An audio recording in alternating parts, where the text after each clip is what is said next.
I'm Mike Marzetta from Mind's Eye. One of my life's goals is to never grow up, never have to grow up. What could be worse? My wife, Christy, and I had kind of two fundamental values that kind of led to Mind's Eye's creation. We wanted to make the difference in the lives of kids, and we wanted to have fun doing it. Mind's Eye Robotics is a high-quality, hands-on STEM education experience. We try to give the teacher a nice high-tech set of tools. We teach the teachers how to implement the curriculum in the lab, and 90% of it is them building, programming, formatting, designing, inventing. We want Mind's Eye to be cooler than Xbox. We want the kids to go there and come home from school every day and go, wow, I did the coolest thing today, and not necessarily know that they've learned all this stuff. Kids are very passionate about it. You can see that they're having fun, they're excited, they're energetic, they're in the zone. I hear a lot of it. How do I get my kids to do homework? Well, you make it fun, and they come in before class starts, and they stay late, and they're not thinking the extra credit. They're thinking, I'm having too much fun, and I can't put this dang project down. It's college-level stuff that they're learning. Change and learning are synonymous, and if you don't change, you get left behind. You got new companies emerging using new technologies and have a high demand for high-skilled labor. They're good-paying jobs. It'd be great to just hire some local folk to fill those. I think that we've got that kind of potential here in Spokane. We're graduating some great kids. When STCU supports learning, they're supporting our future. So many other organizations out there are so bottom line profit focused, I think they lose focus on what's important. I see STCU helping the greater community outside of it to get better, to learn, to grow, and to progress. We're here to do good. We're here to help the greater good. We're very proud to be able to partner with STCU to that end. I think what's a better place to help the greater good than with helping kids? I'm Mike Marzetta, and STCU is here for good.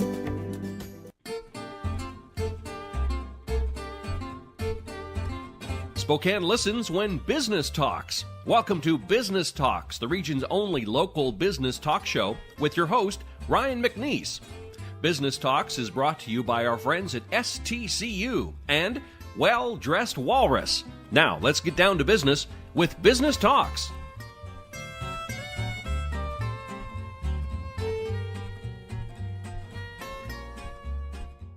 Welcome to Business Talks. I'm Ryan McNeese, and I'm here in the studio with Larry Larison. Thank you for being here. Well, thanks for asking me.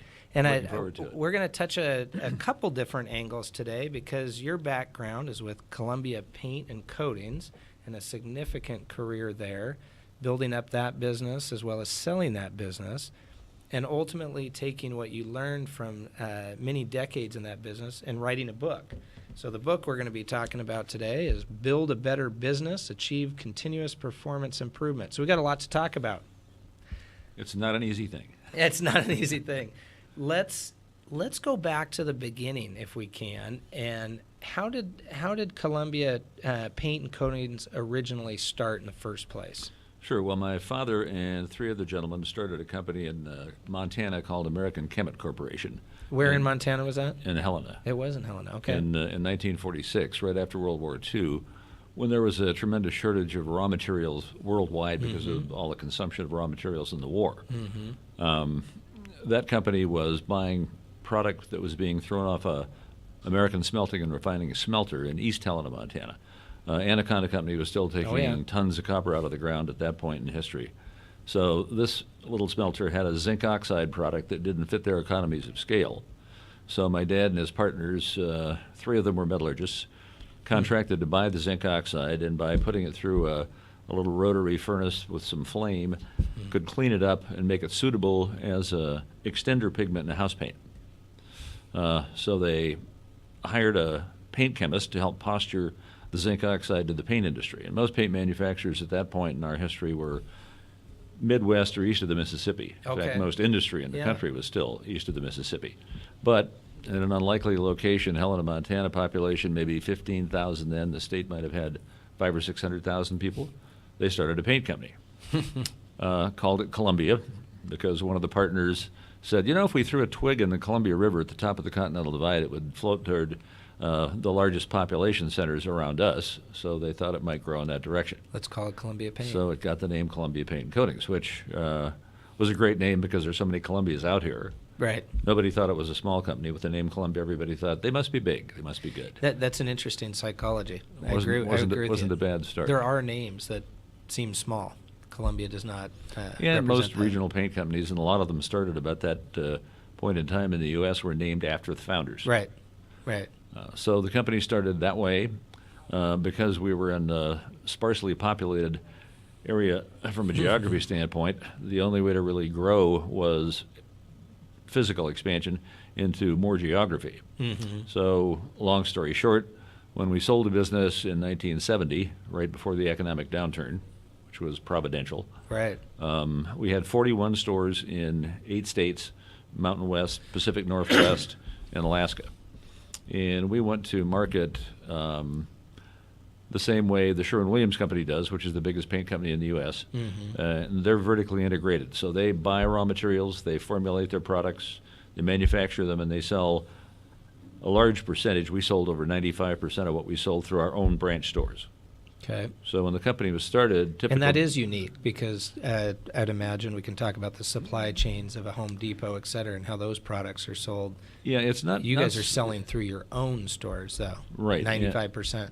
And That's unique. when my dad and his partners decided to do it that way, it was kind of a departure from what was the norm at that time. The norm at that time was there were paint manufacturers, and they sold to distributors, and they sold to dealers, and the dealers sold to you and me to paint our house. Okay. A lot of different folks in the chain. But today, the most successful, most profitable paint companies in the U.S. are a handful of regionals, like Columbia was, that are left. And the big companies like Valspar and Sherwin-Williams, PPG Industries, and Benjamin Moore that sell primarily through their own distribution systems. Okay. So all of these years of being in this business, clearly it gave you lots of time to think about how one would take principles that you've found that worked, didn't work. And obviously, we learn a lot from what didn't work, too. What was kind of that moment where you thought, I'm going to write a book. I'm going to try to give back. I'm going to try to encapsulate maybe my thinking here. Well, the book probably didn't really come until about the time or shortly after we sold the business. Okay. And what remind me that year? That was 1970. Okay. I mean, not 1970, I'm sorry. 2007. 2007. 2007, Okay. the business was sold. Okay. Yeah, and so I'm 7 years old when the company starts. Okay. So it's around me my whole life. Okay. And I worked my way through college in a Columbia paint store. Had some other opportunities, but I liked the business. Was offered a good job, so in 1965 I went to work for them full time. And in 1976, after doing a lot of different jobs in sales and marketing, advertising, sales promotion, public relations, Right. Had a chance to become president and did. So was president from 1976 till we sold it in 2007. In 2007. And obviously you grew up in Helena. Where did you say you went to college? Grew up in Helena, went to college at the University of Montana at Missoula Okay. for 3 years, and then transferred back to a little Catholic college in Helena called Carroll. Oh, yeah. And It's a great graduated school. there. Yeah, great. Both are good schools. Because of business logistics, in 1970 we bought a small industrial coatings company in Spokane, and decided 4 years later, Spokane would be a much better place for us to be headquartered because of transportation in and out Well, for our it's more sales executives and raw material Yeah. people that we need to communicate with to be effective in manufacturing product. Yeah. So headquartered here since 1974. Well, it certainly makes sense, like you said, from a logistics standpoint. Yeah, and when I joined the company, it wasn't very sophisticated. Not a lot of great books on how to run a business had been written. Yeah. There was nothing around like EPA or OSHA, so the regulatory Different environment world. was Literally a different world. not very onerous. I had a chance to work with a management team that evolved a management system over the 31 years that I ran the company. We didn't write it down to the point of detail that you'll see in the book, or if you looked at my website, which is LarisonAssociates.com. Okay, perfect. When we decided to sell the business, I knew I didn't want to not work, and I thought it would be a good idea to consider starting a management consulting company. So I sat down and tried to memorialize the key points that I thought it was that had made Columbia an exceptional small to medium-sized company. Mm-hmm. When we sold it, we had 41 stores, 350 employees. Not very big, but big enough to be complex enough to have some depth. That's pretty big. So created 10 points of focus, which are kind of operating principles that I think any good business can benefit by adhering to and utilizing, and 10 protocols, which are basically how to operate the business day in, year out, year in, year out. Were there some, before I jump back, because I do want to talk about some of those protocols actually, and some of the, I think, building blocks that make up the book. What were some of the maybe relational or conversations that you had maybe with your dad when you took the business from maybe some of its original ideas, if you will, to ideas that were going to expand it to a fairly large size? Because as you said, 350 employees later, Right. multiple locations, 41 locations. 41 locations. Yeah. So what were some of those early conversations where that business did not look like the business it once was in Helena, Montana? I don't recall a lot of specific early conversations with my dad or his partners, and I worked pretty closely with all of them. I think when I came on board and became part of the management team, the company was very unsophisticated. The people in the field didn't think. The home office communicated with them very well. The sales department didn't talk a lot to the R&D department, but the sales department depended on the R&D department for all the quality and performance aspects of the products that they make.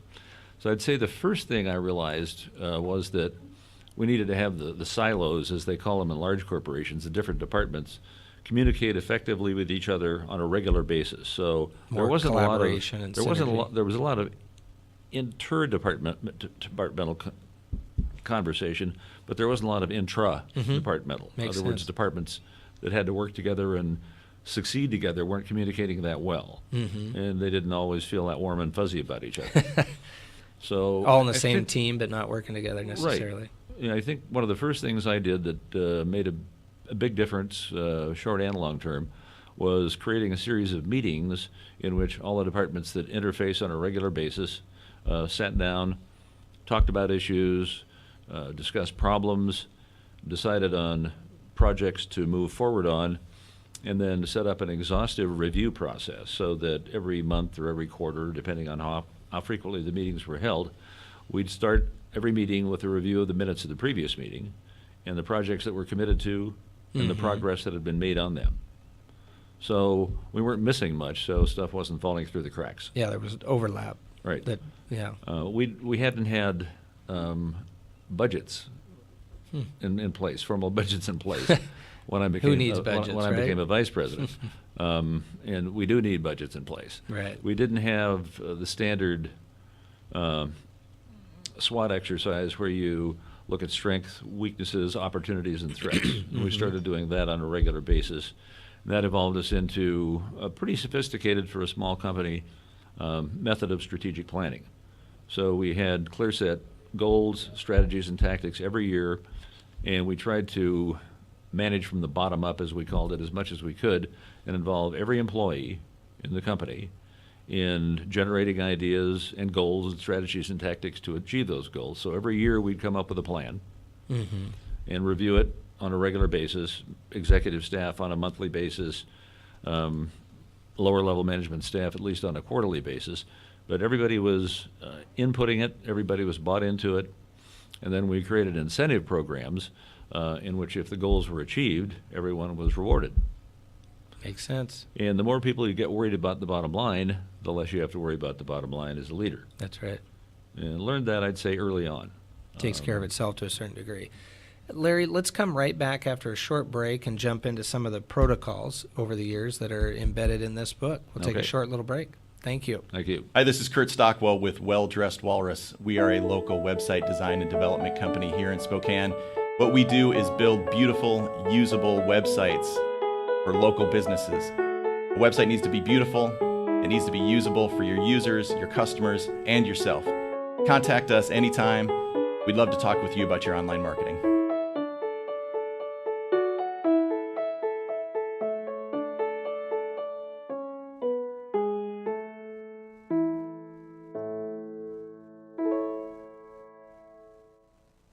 The economy is getting stronger, banks are lending again, and interest rates are at historic lows. Now is a great time to buy your dream home.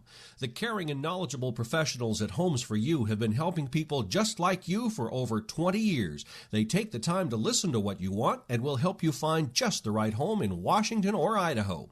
Real estate is what we do at Homes for You, 928-5782, or visit online at homes4uspokane.com.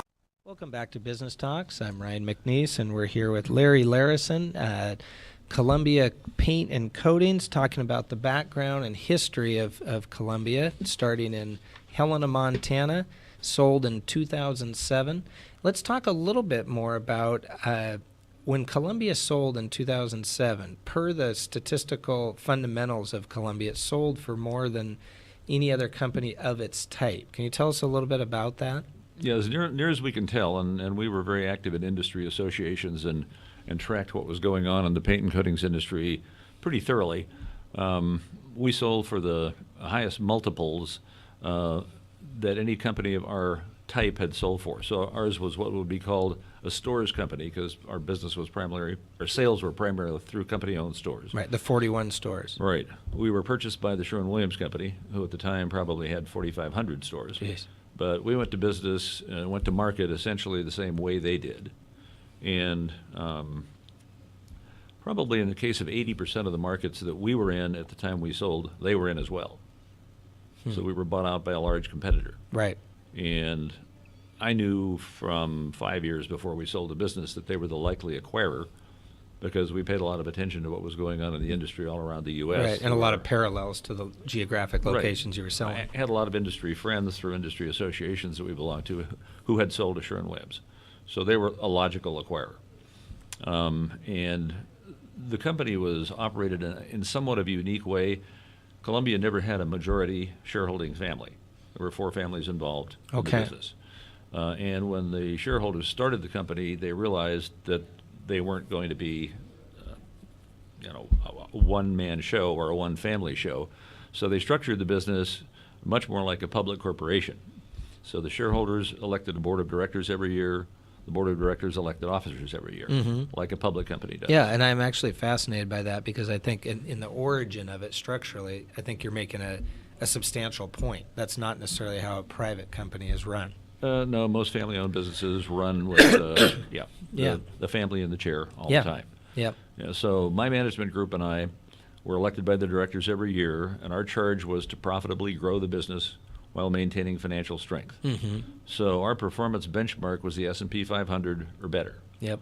And unlike most small companies who don't pay any dividend at all, they take all the money and disperse individually pay the tax man, but not corporately. We ran for a high profit and a high dividend level, and we paid 50% of our after-tax profits out to the shareholders every year, and kept exhaustive professional records by CPA firms that were signing off the audit every year.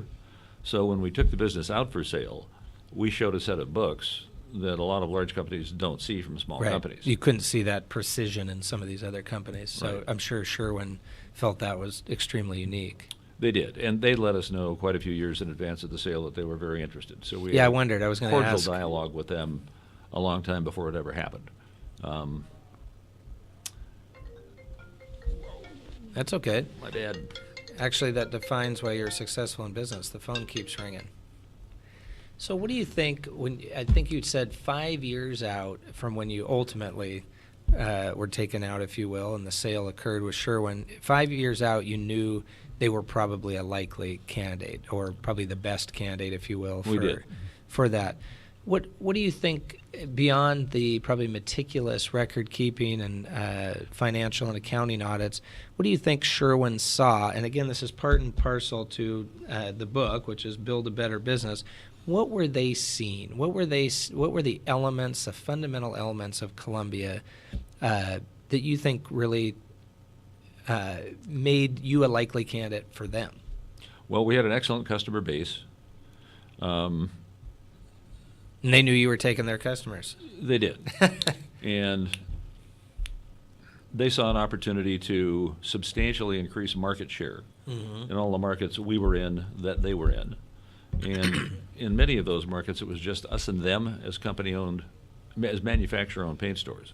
So probably an opportunity until another regional company or national company came in on top of them to increase their margins in those markets as well. And they were a very large company. When we sold the business, we were $75 million a year in sales. They were $7 billion.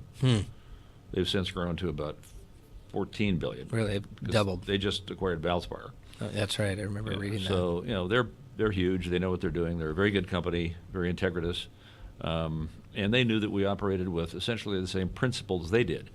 There were some synergies to be had because Longpole, they weren't going to maintain our manufacturing plants. They were too small for their economies of scale.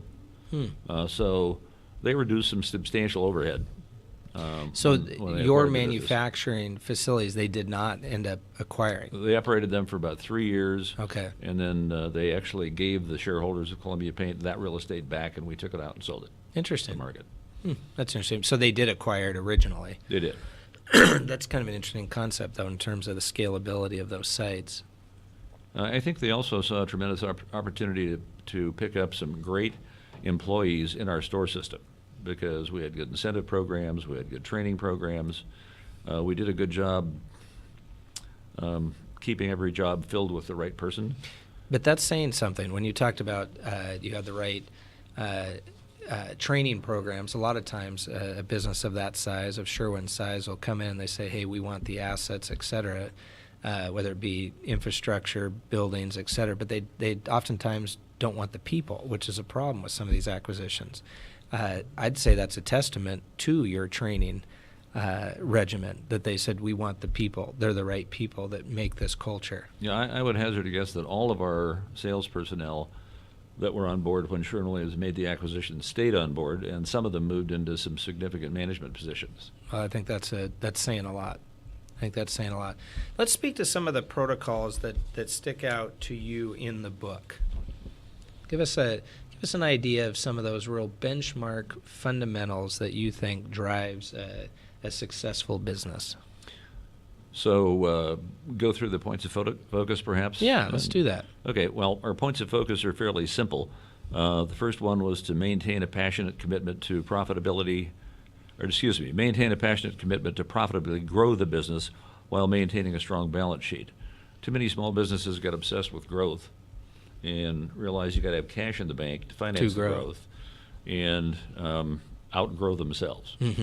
So that was a charge from day one with our shareholders, and we did that and did it well. So in essence, a balance where I understand what you're saying, that some folks, if you're looking down that road, we are going to grow at all costs, but you're too lean, you don't have any cash reserves, versus more balanced growth. One thing I contend in the foreword of the book and in all of the consulting literature is that the fundamentals that we ran on are the same fundamentals that most good companies around the world run on, because they're common sense. If a really good businessman or a business professor reads this book or looks at the website, he'll say, yeah, that all makes sense, but it's amazing how many companies don't apply it diligently on a regular basis. Like you're saying, it should be the common denominator, but isn't necessarily in all businesses. Yeah, so the book was designed to be useful to a student in business school, to a banker who's trying to help a commercial lending customer